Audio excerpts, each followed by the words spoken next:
আমরা এখন এসেছি বন্ধন স্কুলে বাচ্চাকে ভর্তি করব বলে। প্রথম ঘুরে দেখিনি স্কুলটা কী রকম, যদি ভালো হয় তারপর ভাবনা চিন্তা করছি। আমার বউ কথা বলছে স্যারের সঙ্গে, দেখি ভিতরটা কীরকম।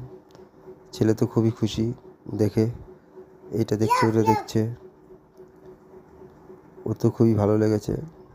ভিতরটা দেখে আমারও খুব ভালো লেগেছে, স্যারগুলো খুব ভালো। দেখছি কি করা যায়।